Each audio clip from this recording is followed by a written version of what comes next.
Selamlar sevgili dostlar. Yeni bir PUBG Mobile videosuyla daha karşınızdayım. Bu videomda sizlere PUBG Mobile'da nasıl akıcı bir şekilde 90 FPS oyun oynayabilirsiniz bunu anlatacağım. Videoyu eğer sonuna kadar izlerseniz size 90 FPS garantisini ben sunuyorum arkadaşlar. Eğer yeterli bir sisteminiz varsa, tabii ki sisteminiz çok kötüyse yine de bu sizin işinize yarayacak ve size 90 FPS vermese de yüksek FPS'lerde akıcı bir şekilde oynamanızı sağlayacak. Çünkü bu ayarlar en etkili ayarlar olacak arkadaşlar. Videoyu sonuna kadar izleyip siz de 90 FPS yapabilirsiniz. Videoya geçmeden önce sizlere şunu hatırlatmak istiyorum. Benim bir YouTube kanalım var arkadaşlar. YouTube kanalımda PUBG Mobile ile ilgili birçok videom bulunmakta.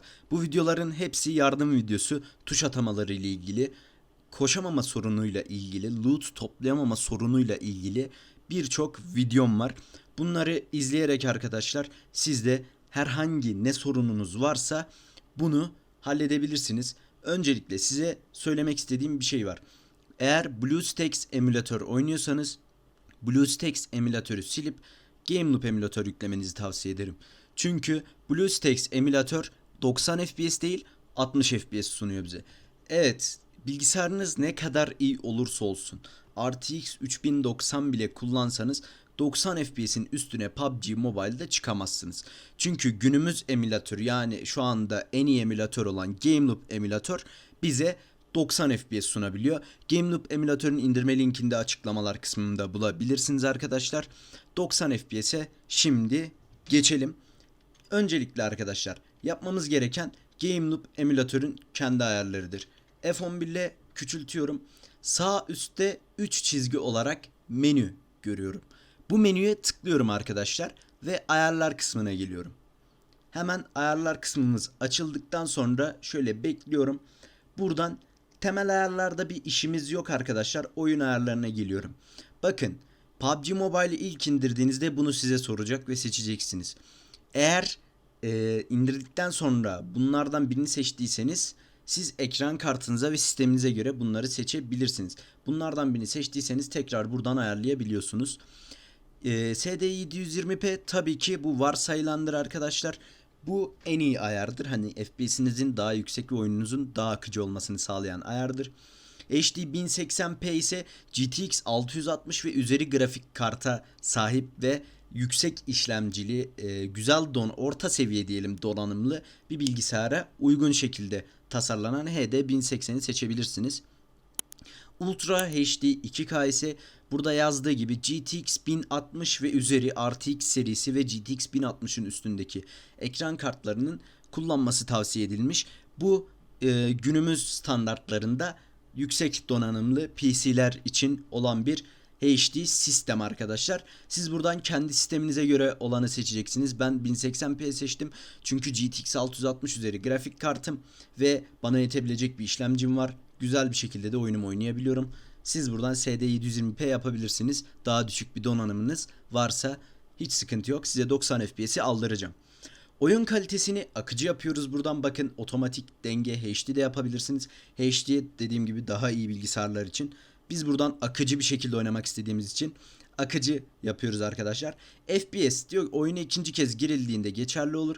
Yüksek bir kare hızının açılması dengesizliğine neden olabilir. Arkadaşlar siz bunu 90 yapacaksınız. 90'ı seçiyorsunuz ve kaydet diyorsunuz. 90'a ayarladık.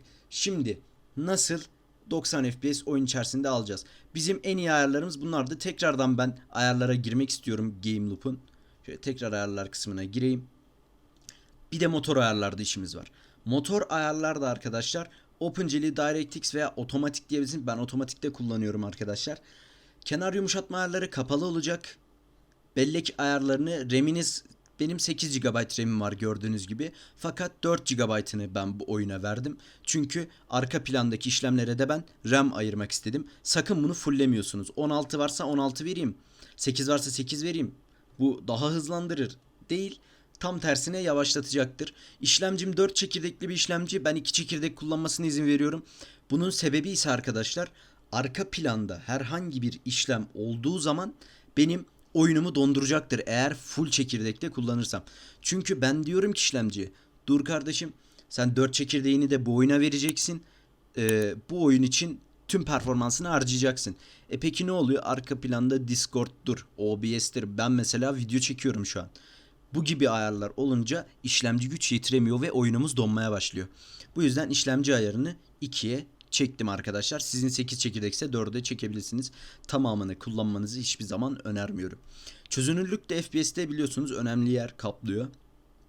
Eğer buradan istediğiniz çözünürlüğe size uygunsa, pardon konuşamadım. Burada çözünürlüklerden hangisi size uygunsa bunu seçebilirsiniz. Veya özelleştirme deyip kendinize özel, burada benim oluşturduğum gibi bir çözünürlük oluşturabilirsiniz. Burada diğer ayarlar gördüğünüz şekilde, hiçbirini ellemiyoruz. Burayı kapatıyorum ve oyun içi ayarlarıma geçmek istiyorum. Full ekrana tekrardan aldım. Sağ altta ok işaretini görüyorsunuz arkadaşlar. Ok işaretine tıkladım. Ayarlar sekmesine geliyorum ve bu ayarlar sekmesinden grafikler kısmına geliyorum. Burada benim yaptığım, sizde şu şekilde olacaktır arkadaşlar veya bu şekilde. Siz bunu düşürünce FPS'inizin artacağını sanabilirsiniz, fakat bu kare hızıdır, yani FPS'tir. FPS'i düşüğe almış oluyorsunuz. Bu kare hızı FPS demektir arkadaşlar. Bunu aşırıya alıyoruz.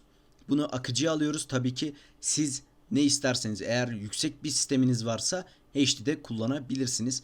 Eğer çok çok yüksek bir sisteminiz varsa Ultra HD'de kullanabilirsiniz. Fakat biz ne öneriyoruz? Akıcı. Çünkü bizim oyunumuzun akıcı olmasını öneriyoruz. Akıcıya geldiğimiz zaman 90 FPS yazısı beliriyor gördüğünüz gibi. Diğer kısımlarda bu yazımız çıkmayacaktır. Akıcıya tıkladığımız zaman 90 FPS'i seçiyoruz ve artık oyunumuz 90 FPS'e geçmiş durumda. Buradan hiçbir ayar ellemiyorsunuz. Bunlar önemli değil. Bunlar tamamen sizin haritanızda oyunun nasıl görüneceğidir. Mesela bombalama alanı kırmızı mı, sarı mı görünsün, pembe mi görünsün, turuncu mu görünsün. Bunları ayarlayabiliyorsunuz. Alanın yeşil, daha koyu mavi, biraz daha açık mavi ve açık mavi olarak görülmesini buradan ayarlayabilirsiniz. Ben bu şekilde oynuyorum. Siz de kafanıza göre tamamen bir şekil oluşturabilirsiniz. Klasik kullanıyorum ama renkli de kullanabilirsiniz. Renkliyi de bana önerenler var. Hatta şu an renkli kullanmak istiyorum. FPS ayarlarımız bu kadar arkadaşlar. Eğer diğer ayarlarımı vesaire görmek istiyorsanız size birkaç tane önerim olacak. Şöyle söyleyeyim arkadaşlar.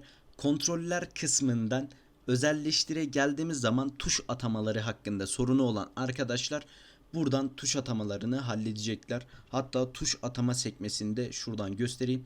Benim bununla ilgili videom bulunmakta. Açıklamalar kısmına bu videoları da koyacağım zaten.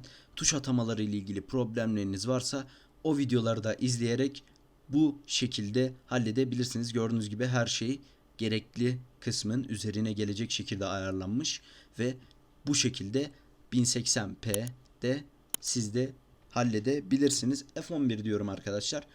Bir diğer husus ise, eğer görmek isterseniz benim hassasiyet ayarlarım vesaire de burada.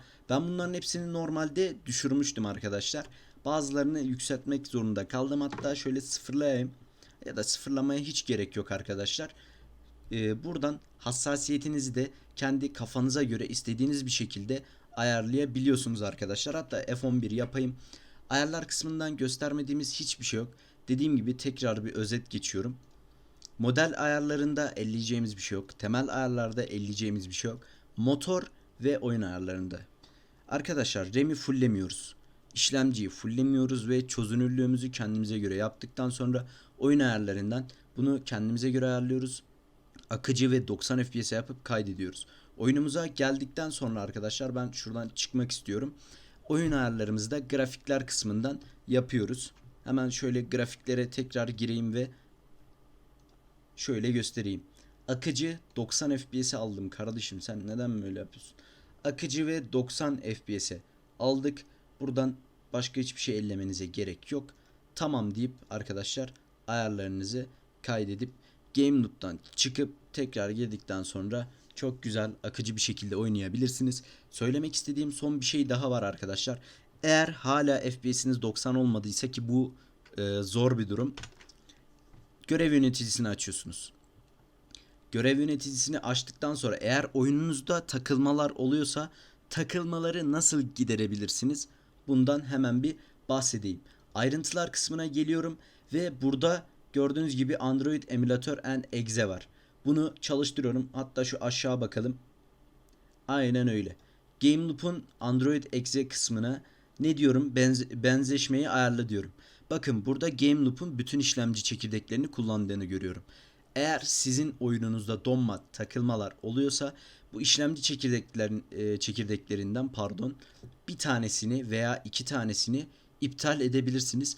Bu bilgisayarın ve oyunun biraz daha rahatlamasına sebebiyet verebilir ki bu şekilde daha optimize halde çalışabilir arkadaşlar. Bu şekilde çekirdek azaltma uygulayabilirsiniz arkadaşlar. Benim FPS rehberim buraya kadardı. Size yardımcı olabildiysem ne mutlu bana. Lütfen kanalıma abone olup like atmayı unutmayın. Kanalımıza abone olan kullanıcıların sayısı gerçekten son zamanlarda çok düştü arkadaşlar. Lütfen emeğimin karşılığı olarak bana abone olun. Sizler için her gün video çekiyorum. Yardımcı olmaya çalışıyorum. Siz de bu emeğimin karşılığını bana vereceğinize inanıyorum sizin de. Sizleri çok seviyorum. Kendinize iyi bakın. Esen kalın.